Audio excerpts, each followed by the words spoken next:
It was July 9th. The past months had been tough. My business wasn't working out the way I'd planned.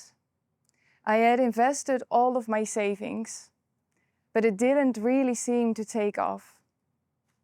To make ends meet, I had several jobs on the side. And then one day, exhausted and desperate, I broke. Help. I sat on the couch, stared out the window, and I uttered a simple cry for help. Just having said these words out loud gave me a sense of relief. Nothing really happened, but I felt relieved. The day after, someone asked me, "Why don't you reach out to the business coach you used to work with?" It felt like a good idea, so I sent her a message. I asked her, "Do you have one thing that could help my business work?" She replied quickly. I opened her message and blinked. "Connect with God," she said. I didn't expect that. I was fully surprised. And at the same time, there was something within me that thought, this is one thing I haven't tried yet. So I picked a book about faith and I started reading. Nothing really changed. But then a day after, I was going to the city beach in Amsterdam, trying to figure out life and my business. And a girl passed by about 100 meters away. She had something. I couldn't name it, but I could feel it. I let it go. I mean, it would be weird to walk up to her and ask her, "What do you have that I am missing?" But an hour later, she was standing next to me. She asked me what I was doing, so I told her what I was doing, and I asked her the same question. She smiled. I was reading the Bible.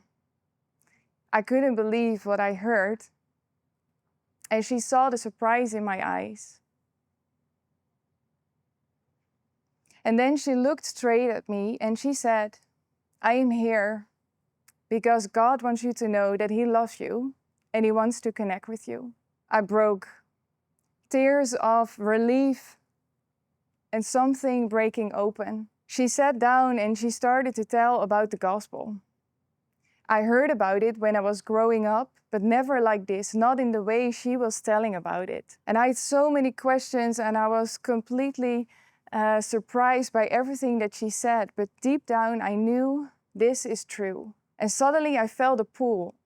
I looked at the water and I told her, I need to go in the water and I need to go underwater for a while. She asked, "Do you want to be baptized?"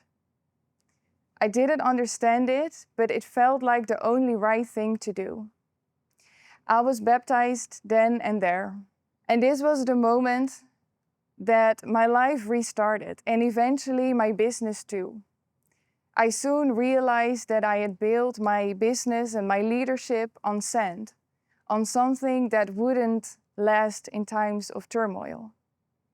I started to rebuild my business and my life, but now in relationship with the Lord, who is unseen, yet unshakable. He's the only ground that holds us for true leadership. My transformation started with exposing the thoughts that I had. My past wasn't easy. I was raised by mainly my mother, and growing up I felt the absence of my father and the rejection that came along with it. I was looking for approval in school results, in positions, in jobs, and in people. I didn't feel loved, I didn't feel I was enough, and I believed that my worth lied in the success that I had. So I knew and I realized that if I was to step into the leadership role that I was getting, that I had to exchange the thoughts that I was having. So I exposed the thoughts, the dark thoughts that I had with true light. So the thought that I had that I wasn't loved was broken by, "I have loved you with an everlasting love." And the fear that I wouldn't be enough was answered with, you were made for such a time as this. And the pressure that my worth lied in my success only was silenced by, it is only your heart that I seek. And I believe these times is asking for leaders who know how to expose thoughts and shine true light on them. Leaders who know how to separate lies from the truth and to renew their minds. The stories that I told myself were one thing, but the stories came along with feelings. It came along with feelings of past hurt, of anger, and also of profound grief. And I realized that if I was to be a leader who is willing to make an impact that lasts, I had to go and face these feelings. I realized I wasn't able to bring the baggage from the past into the new destination, because I knew that the baggage from the past would block me from my destination. So I started to mourn. I had to forgive a lot of people. And I believe as leaders for tomorrow, we do need leaders who know how to face their past. If you do not, those things will bring it into the future. Your past hurt will hurt others, whether you want it or not. And you will bring it into the office, whether you want it or not. And now with a new understanding of leadership, I was doing something new. I was unpacking the gifts and the talents that were given to me. And I was excited. And I learned that I have a sense of trust and people easily open up. And also my passion for speaking on stage was growing by the day. But when every time it happened that I got a new role or a new assignment, I started to identify myself with the things that I was doing. And that was what I always did, searching for my identity in what I was doing, not of who I am and who created me. So I knew that I had to go and find my identity in something else instead of the things that I was doing, because I realized my fulfillment would never come from the things that I was doing, but it is only coming from the one who created me. And I also believe that your identity doesn't lie in the things that you're doing, but your identity is created by the one who created you. And with a new solid foundation beneath my feet and a Bible under my arms, new obstacles arose. I read in the Bible, you cannot serve money and God. And I realized that I had been bowing for money my whole life. Money decided the decisions that I took, and money was my safety net. And I had to unlearn to be working for money any time longer, and the hard way. So I already didn't have that much left, but I went to have nothing at all. And those months were tough, but I started to learn that my safety net wasn't on my bank account. I started to learn that I had another safety net, something I could lean on, someone to hold on to. The one who says, I am your shepherd, you shall not lack. And I didn't lack anything, even though it was tough. We cannot serve. Money cannot be our master. Power cannot be our master. Control cannot be our master, because eventually one will lead our decisions. So do not bow for money. Do not bow for control. Do not bow for power. Because if you do, you're not truly leading, but you're being led. So this process also took me to the point that I had to decide whether I wanted to continue with the company or not.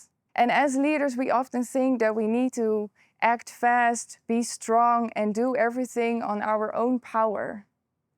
But I learned that true leadership is about the humility and to kneel, to ask, and to wait. So the true discovery that I did was that letting go was the true leadership I could show. 9 months started, 9 months of letting go of my vision, letting go of control, letting go of partnerships that no longer aligned. And I had 9 months of searching, of stillness, of waiting, and of listening.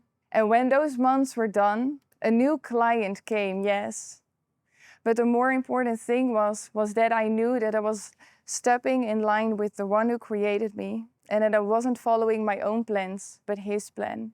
And I do believe that the world is in need of leaders today that don't work on their own strength, that do not strive, but strive for stillness, who do not lead on their own strength and on their own power, but by his power. And maybe the most important lesson that I learned is that leadership is never about me. Leadership is not for my comfort. Leadership isn't to build my own platform. Leadership isn't to line my bank account. Leadership isn't to control others. Leadership isn't to mask the pain that I've never faced. And leadership isn't to find my self-worth.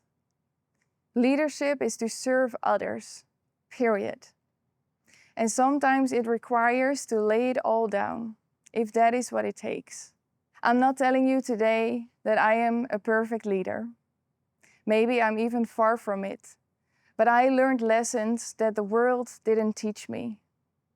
I believe these times that are uncertain and shaky, that we are in need of new leaders who have a foundation not on what is seen, but on what is eternal. Leaders who have come to peace with their past. Leaders who know humility. Leaders who know to make sacrifices and to speak out about unrighteousness. Leaders who know that they cannot lead on human strength alone. And leaders who know who to bow for.